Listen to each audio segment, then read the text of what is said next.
Halo Jo, balik dengan gue Setiawan, channel yang membahas sejarah, konspirasi, hingga misteri yang ada di seluruh dunia. Boom. Thank you yang udah klik video ini, gue doain semoga kalian selalu. Apalagi yang subscribe channel ini, gue doain semoga rezekinya terus bertambah. Dan gue juga mau ingetin ke kalian bahwa channel gue ini akan selalu update setiap minggu. Jadi jangan lupa untuk tekan tombol loncengnya. Dan gue juga mau infoin ke kalian Jo, bahwa setiap pencapaian gue Jo, di 50.000 subscriber, gue akan adain giveaway. Penasaran seperti apa? Ikuti terus channel gue. Jadi Jo, di video kali ini yang akan gue bahas itu 7 pembunuh berantai Indonesia yang paling mengerikan sepanjang sejarah. Sebenarnya kasus-kasus pembunuhan yang ada di Indonesia ini mungkin gak sebanyak kayak di Amerika, di Jepang ya Jo. Tapi Jo, ada beberapa nama-nama orang Indonesia yang pernah menjadi headline media dunia karena kengeriannya saat mengeksekusi korban. Siapa saja yang masuk ke daftar 7 pembunuhan berantai yang ada di Indonesia dan akan gue bahas di sini.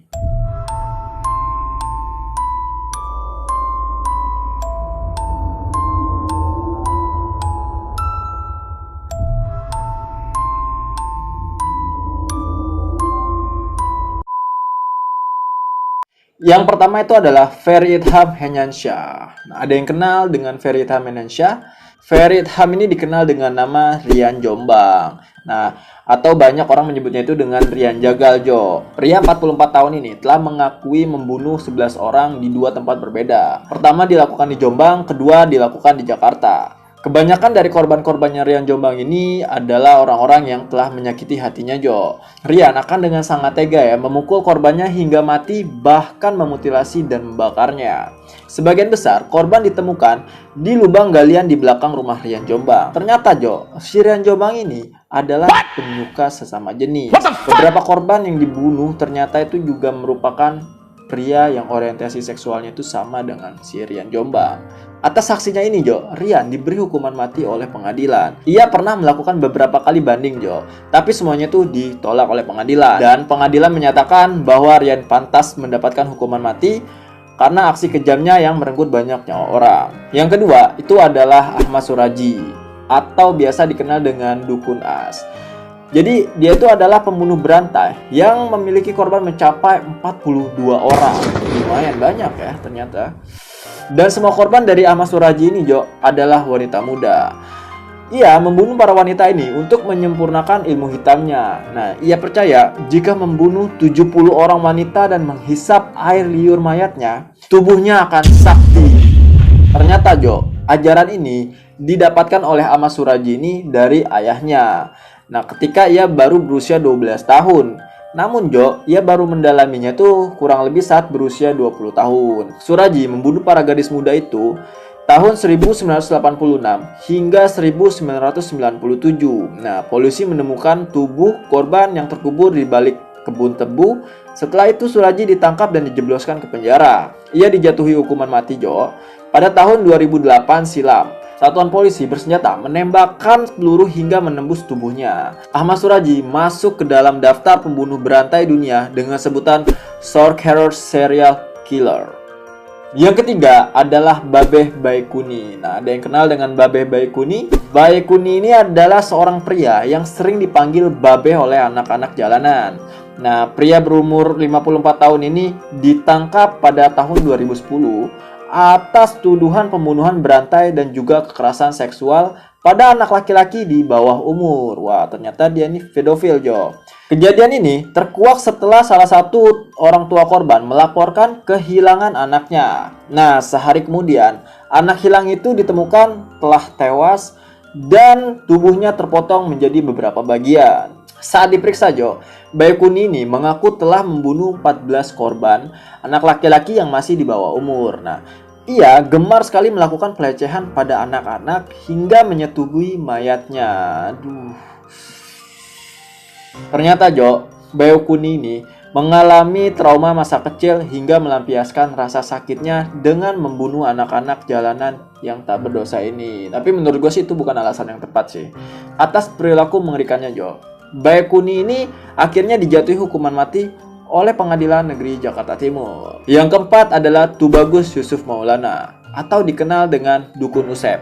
Nah, Dukun Usep ini membunuh 8 korbannya dengan perencanaan yang telah matang Jo. Semua korban yang dia bunuh Jo merupakan klien yang ingin menggandakan uangnya secara goib.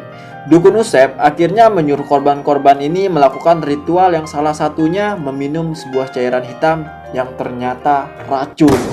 Wah gila sih nih, dikasih racun gak tuh? Jadi Jo, korban itu disuruh berdiri di dalam lubang galian ya, lalu meminum air itu sebagai syarat wajib. Nah setelah korban meninggal, Dukun Usep akan dengan mudah menguburnya. Astaga, gila sih. Dia nggak tahu apa itu dia lagi kena perangkap tikus. Kejadian ini Jo dilakukan 2 kali pada bulan Mei 2007 dengan 5 korban. Lalu pada Juli 2007 dilakukan lagi dengan 3 korban. Nah dalam aksinya Dukun Usep ini dibantu 5 temannya. Mereka berhasil menggondol uang puluhan juta yang awalnya akan digunakan korban untuk menggandakan uang. Akhirnya Jo pada Juli 2008 Dukun Usep menerima hukuman mati dengan ditembak oleh Regu Brimob Banten. 3 tembakan di tubuhnya sukses membuat Dukun Usep meninggal dalam 10 menit. Yang kelima adalah Siswanto atau dikenal dengan Robot Gedek. Siswanto ini adalah seorang pria yang tega membunuh 12 anak laki-laki yang berusia 9-15 tahun dengan kejam. Ia tak segan-segan melakukan kekerasan seksual, lalu membelah perut korban hingga terbuka. Nah, setelah itu, Siswanto akan meminum darah korban dan memutilasi tubuhnya untuk menghilangkan barang bukti. Hal mengerikan ini dilakukan oleh Siswanto mulai tahun 1994 hingga korban terakhir ditemukan pada Juli 1996. Pria yang akhirnya meninggal tahun 2007 silam di Nusa Kambangan ini mengaku sangat menikmati hasilnya yo. Ia bahkan kerap mengambil beberapa bagian tubuh korban untuk disimpan sebagai kenang-kenangan. Akibat aksinya ini Jo, Siswanto mendapatkan hukuman mati. Namun, ia justru pergi dari dunia ini akibat serangan jantung yang membuatnya sekarat hingga meninggal dunia. Yang keenam adalah Rio Martil.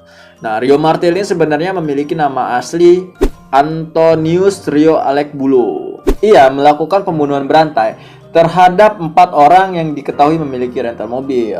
Dalam aksinya ini Jo, si Rio ini selalu menggunakan martil hingga semua korbannya tak bernyawa lagi. Sejak saat itulah, julukan Rio Martil melekat pada dirinya. Rio divonis mati oleh Pengadilan Negeri Purwokerto pada tahun 2001 dan dijebloskan ke penjara Nusa Kambangan. Di dalam sel tahanan, ya ternyata sikap Rio tak juga berubah. Sembari menunggu kematiannya Jo, ia justru mencabut nyawa Iwan Zulkarnain pada tahun 2005. Korban terakhir Rio ini merupakan tersangka kasus korupsi. Berselang 3 tahun kemudian, Rio menghadapi hukumannya. Ia tewas setelah satuan regu tembak memborbardir tubuhnya hingga tak bernyawa lagi. Yang ketujuh adalah Garibaldi Handayani. Garibaldi Handayani ini adalah anggota kepolisian Polda Jambi. Nah, ia dituduh telah melakukan pembunuhan terhadap 7 orang yang selama 6 tahun terakhir bertugas di Jambi. Garibaldi ditangkap setelah korban terakhirnya ditemukan polisi dengan keadaan terbakar dan ada tembakan di kepala. Korban berjenis kelamin perempuan yang ditemukan ini Jo, ternyata istri muda Garibaldi yang pergi dari rumah orang tuanya beberapa hari sebelum ditemukan dalam bentuk mayat. Awalnya, Garibaldi ini menyangkal segala tuduhannya tersebut. Tapi setelah semua bukti diungkap, Garibaldi tak dapat mengelak lagi Jo. Ia akhirnya membuka semua identitas korban yang pernah dibantainya hidup-hidup. Pihak kepolisian yang menangani kasus ini Jo, mengatakan jika Garibaldi adalah pembunuh berdarah dingin. Atas segala aksi kejam yang dilakukannya Jo, akhirnya ia mendapatkan ganjaran hukuman mati. Nah, jadi itu adalah daftar nama-nama dari 7 pembunuh berantai Indonesia yang paling mengerikan sepanjang sejarah, Jo. Semoga hal yang seperti ini tuh nggak pernah terjadi lagi, terutama di Indonesia ya, Jo. Thank you yang udah nonton video ini sampai habis. Jangan lupa untuk like, comment, and share video ini. Sampai ketemu di video gue selanjutnya.